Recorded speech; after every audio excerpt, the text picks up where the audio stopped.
जय श्री कृष्णा मित्रों, आप सभी का आज की अलौकिक कथा में स्वागत है। आज हम आपको सुनाने जा रहे हैं महाशिवरात्रि की महान कथा। प्रिय मित्रों, साथ ही इस वीडियो के माध्यम से यह भी जानेंगे कि किन स्त्रियों को शिवलिंग पर जल नहीं चढ़ाना चाहिए। यदि वह जाने अनजाने में ऐसा करती हैं तो उन्हें कौन सा पाप लगता है और उन्हें इसका दुष्परिणाम भुगतना पड़ सकता है। तो चलिए मित्रों, आपका ज्यादा समय व्यर्थ न करते हुए आज की कथा प्रारंभ करते हैं। मित्रों, एक बार की बात है, भगवान शिव जी आदिशक्ति माता पार्वती के साथ कैलाश पर्वत पर विराजमान थे। चारों ओर वातावरण में एक अनोखी शांति थी। यह मनमोहक दृश्य देखकर किसी का भी मन विचलित हो सकता था। उसी समय आदिशक्ति माता पार्वती के मन में एक प्रश्न का उत्तर जानने की जिज्ञासा उठी।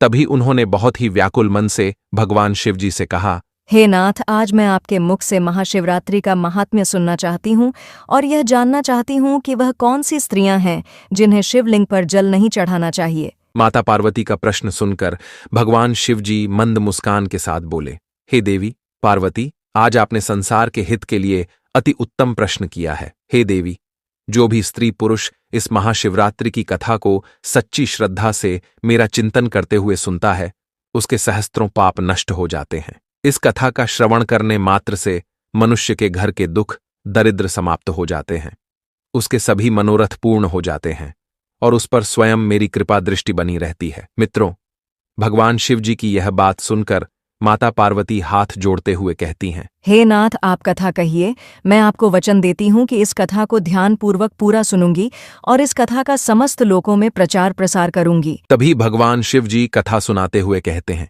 हे देवी, पूर्व काल की बात है। दक्षिण देश में दंडकारण्य नाम का एक विशालकाय वन था। उसी वन में एक शिकारी रहता था जिसका नाम विश्वरूप था। वह अत्यंत ही दुष्ट और क्रूर स्वभाव का था।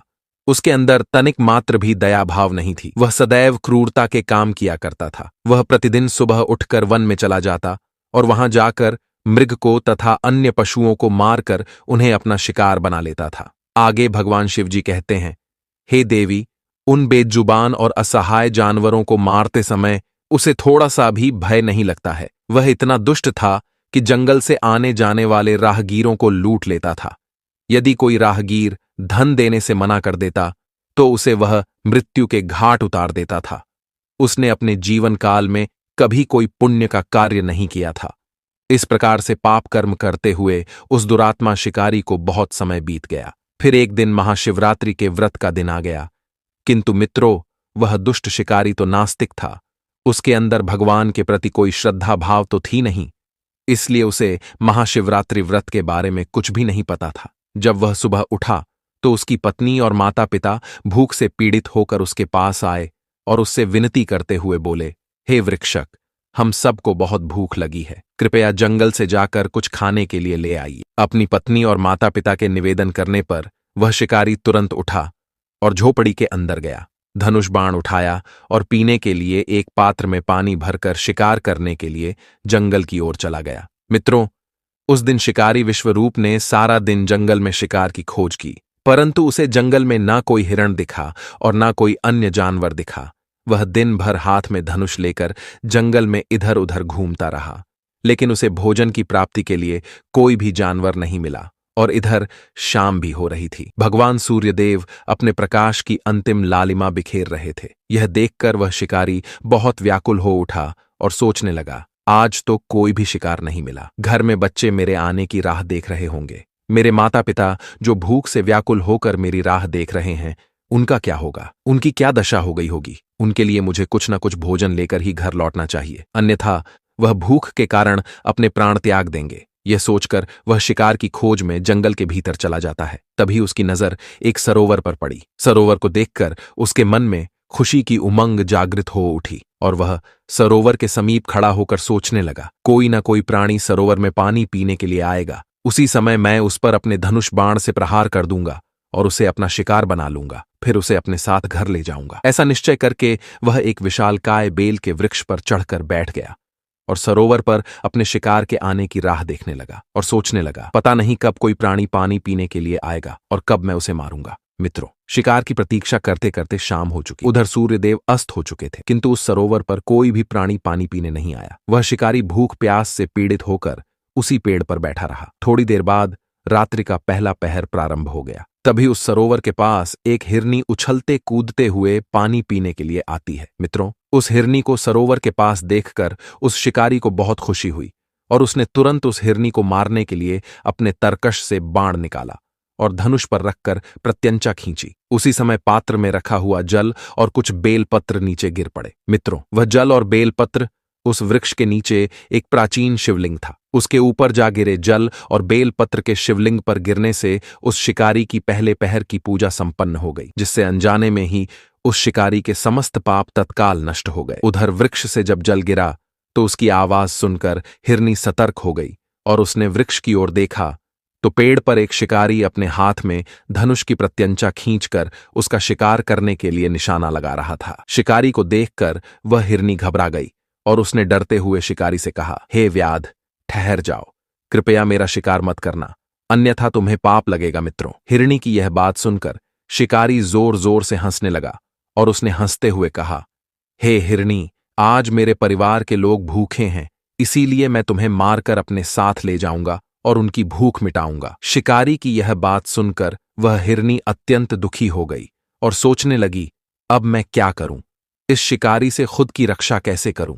ऐसा विचार करके उस हिरनी ने शिकारी से विनती करते हुए कहा, हे व्याध, मुझे मारकर मेरा मांस खाने से यदि तुम्हारे परिवार के लोगों की भूख मिटती है तो ठीक है, तुम मेरा शिकार अवश्य कर लेना, किंतु मेरी बात सुनो, इस समय मेरे सभी बच्चे भूखे हैं। मैं तुम्हारे हाथों मरने से पहले एक बार अपने बच्चों से मिलना चाहती हूं और उन्हें अपने पति को सौंपकर जल्द ही आपके पास लौट आऊंगी। कृपया मुझे अपने बच्चों से एक बार मिलने की अनुमति दे दीजिए। मैं आपको वचन देती हूं कि मैं बच्चों से मिलने के बाद अवश्य आऊंगी। आगे की कथा सुनाते हुए भगवान शिव जी माता पार्वती से कहते हैं, हे देवी, उस असहाय हिरणी के यह बात सुनकर वह निर्दयी व्याध जोर जोर से ठहाके मारकर हंसने लगा।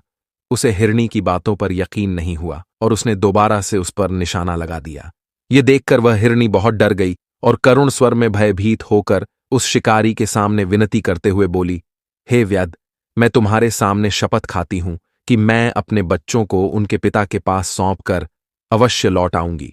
यदि मैं लौट कर नहीं आई तो मुझे ऐसा पाप लगेगा जैसे किसी ब्राह्मण को वेद ग्रंथों को बेचने पर लगता है, और पति का अपमान करने वाली तथा व्यभिचार करने वाली स्त्री को जो पाप लगता है उससे भी कठोर पाप मुझे लगेगा।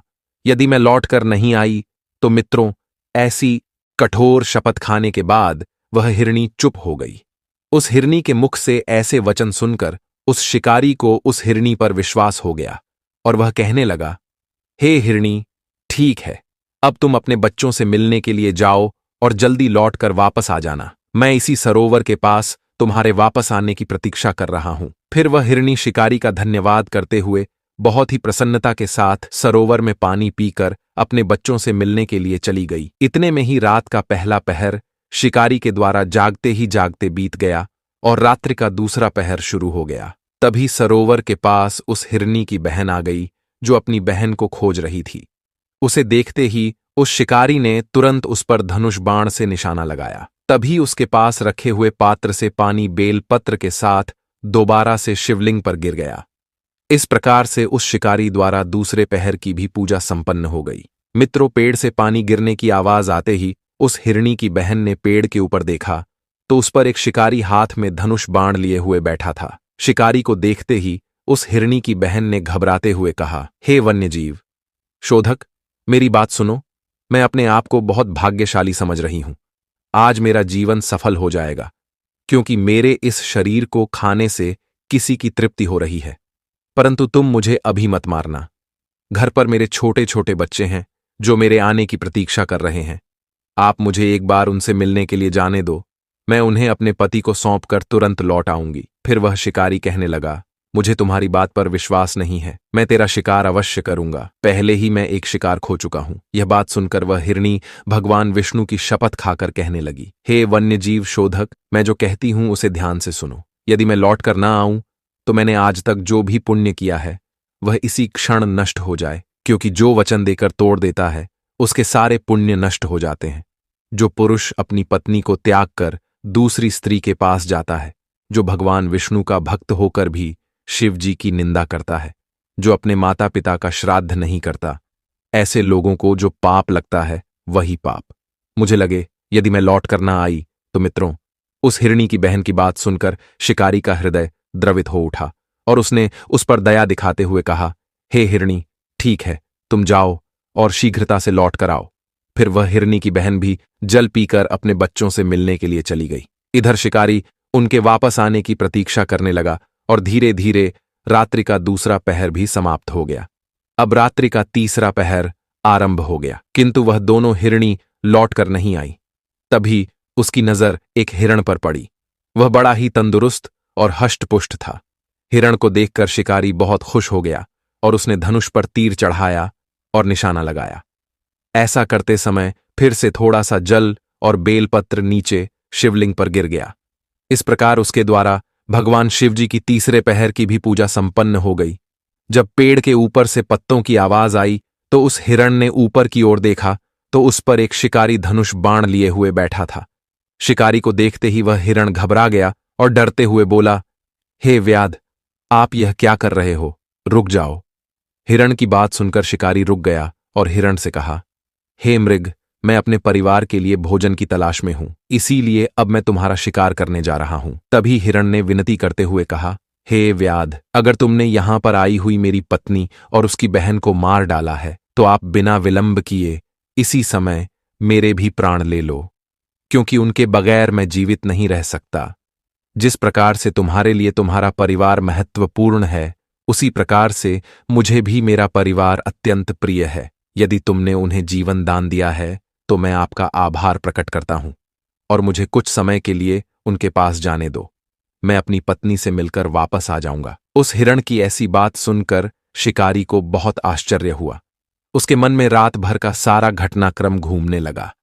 वह हिरण से कहने लगा, हे मृग, तुमसे पहले वह दोनों यहां पर आई थीं। वह भी ऐसे ही झूठे वचन कहकर गई है और अभी तक लौटकर नहीं आई है। अभी तुम खुद के प्राण संकट में देखकर झूठ बोलकर चले जाओगे और लौटकर नहीं आओगे। फिर मैं किसका शिकार करूंगा? मेरा परिवार तो भूखा ही मर जाएगा। शिकारी को क्रोध में देखकर उस हिरण ने कहा, हे व्याध, मैं जो कुछ भी कहता हूं उसे ध्यान से सुनो। मैं कभी झूठ नहीं बोलता। यह समस्त संसार विश्वास और सत्य पर चल रहा है। जिसके वचन झूठे होते हैं उसका पुण्य उसी क्षण नष्ट हो जाता है।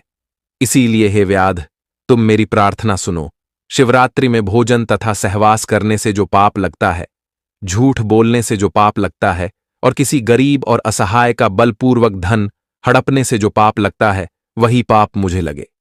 यदि मैं लौटकर ना आऊं तो मित्रों, उस हिरण के ऐसे वचन सुनकर उस शिकारी ने कहा, हे मृग, ठीक है, तुम जाओ, अपनी पत्नी से मिलकर शीघ्रता से लौट कर आओ। फिर वह हिरण भी लौटकर अपने घर की तरफ चला गया। अब वह हिरण और उसकी पत्नी और उसकी बहन तीनों वचनबद्ध हो चुके थे। वे तीनों अपने घर पर आकर आपस में बात करने लगे। सबसे पहले हिरनी ने कहा, हे स्वामी, आपके बिना हमारे बच्चे जीवित कैसे रह पाएंगे? सबसे पहले मैंने उस शिकारी को वचन दिया है, इसीलिए केवल मुझे ही उसके पास जाना चाहिए। आप और मेरी बहन दोनों यहीं पर रहे। उसकी बात सुनकर हिरनी की बहन बोलने लगी, हे बहन, मैं तुम्हारी सेविका हूं, इसीलिए आज मुझे ही उस शिकारी के पास जाना चाहिए। तुम यहीं पर रहो। उन दोनों की बात सुनकर उस हिरण ने कहा, हे प्रिय, तुम दोनों यहीं पर रुक जाओ और बच्चों का पालन पोषण करो। माता के समान बच्चों की रक्षा कोई नहीं कर सकता और बच्चों को माता के दूध की भी आवश्यकता होती है। इसीलिए केवल मुझे ही उस व्याध के पास जाना चाहिए। अपने पति की इस बात को हिरणी ने स्वीकार नहीं किया और वह हिरण से करुण स्वर में बोली, हे स्वामी, पति के बिना स्त्री का जीवन नष्ट हो जाता है। उसे जीवन में बहुत दुख सहना पड़ता है। इसीलिए हे स्वामी, हम आपके बिना नहीं रह सकते। हम भी आपके साथ चलेंगे। इतना कहकर हिरणी और उसकी बहन हिरण के साथ उस शिकारी के पास जाने लगते हैं। उन्हें जाते देख उनके बच्चे भी उनके पीछे पीछे जाने लगे। उधर वह शिकारी उसी वृक्ष पर बैठकर उनके आने की प्रतीक्षा कर रहा था। थोड़ी देर में हिरण अपनी पत्नी और उसकी बहन के साथ उसी स्थान पर पहुंच गया। उन सभी को अपने सामने देखकर शिकारी विश्वरूप बहुत प्रसन्न हुआ और उसने उन सभी को मारने के लिए अपने धनुष पर बाण चढ़ाया। ऐसा करते समय दोबारा से थोड़ा सा जल और बेलपत्र शिवलिंग पर गिर पड़े। इस प्रकार से उस शिकारी की चौथे पहर की पूजा भी संपन्न हो गई। चौथे पहर की पूजा होते ही उस शिकारी के समस्त पाप नष्ट हो गए। अनजाने में ही उसने महाशिवरात्रि का व्रत पूर्ण कर लिया। तभी उसके अंदर से नकारात्मक ऊर्जा बाहर निकल गई और उसको दिव्य ज्ञान की प्राप्ति हो गई। उसका हृदय पाप से मुक्त हो गया और उसके अंदर ईश्वरीय शक्ति का वास हो गया। फिर वह सोचने लगा, यह सभी मृग ज्ञानहीन पशु होने पर भी धन्य है, क्योंकि यह सभी अपने शरीर से ही परोपकार में लगे हुए हैं। यह सभी सत्य का पालन करने वाले हैं, किंतु मैं तो महापापी हूं। मैं प्रतिदिन जीवों को मारकर उनको मृत्यु के घाट उतारता हूं। मैंने अपने परिवार का पालन करने के लिए अनेक जीव जंतुओं और मनुष्यों को कष्ट पहुंचाया है। मैंने जीवन में कभी पुण्य का कार्य नहीं किया। मृत्यु के बाद मेरी क्या गति होगी? मैंने जन्म से लेकर अब तक केवल पाप और हिंसा किया है। इतना सोचकर उस शिकारी ने अपने धनुष को जमीन पर फेंक दिया और उन हिरणों से बोला, हे मृगो, मैं तुम्हारी सत्यवाणी से अत्यंत प्रसन्न हूं, इसीलिए अब मैं तुम्हारा शिकार नहीं करूंगा। तुम सभी अपने घर को लौट जाओ। शिकारी की मुख से ऐसे शब्द सुनकर सभी हिरण बहुत प्रसन्न हुए और उन्होंने शिकारी का आभार प्रकट किया। मित्रों, उसी समय भगवान शिव जी उस स्थान पर प्रकट हो गए। भगवान शिव जी को अपने सम्मुख देखकर वह शिकारी आश्चर्यचकित रह गया। उसे अपनी आंखों पर विश्वास नहीं हो रहा था। फिर भगवान शिव जी ने शिकारी से कहा, हे व्याध, मैं तुम्हारे व्रत से अत्यंत प्रसन्न हूं। तुम मुझसे कोई भी वरदान मांग सकते हो। ये सुनकर वह व्याध भगवान शिव जी के चरणों में गिर पड़ा और कहने लगा, हे प्रभु, आज मैं आपके दर्शन करके धन्य हो गया। अब मुझे कुछ भी पाने की इच्छा नहीं है। आपके दर्शन मात्र से ही मेरे जीवन का उद्धार हो गया। मैं धन्य हो गया। तभी भगवान शिव जी ने उस शिकारी से कहा, हे व्याध, अब तुम मल्ल राज्य में जाकर निवास करो और दिव्य भोगों का उपभोग करो और अपनी कुल को आगे बढ़ाओ। भगवान शिव जी की यह बात सुनकर व्याध विश्वरूप भगवान शिव जी को प्रणाम करता है और उस स्थान से प्रस्थान कर जाता है। उसी समय वे सभी मृग भगवान शिव जी के दर्शन करके मृग योनि से मुक्त हो गए और भगवान श्री हरि के चरणों में चले गए। उसके बाद वहां पर एक दिव्य प्रकाश उत्पन्न हुआ और भगवान शिव जी अंतर्ध्यान हो गए।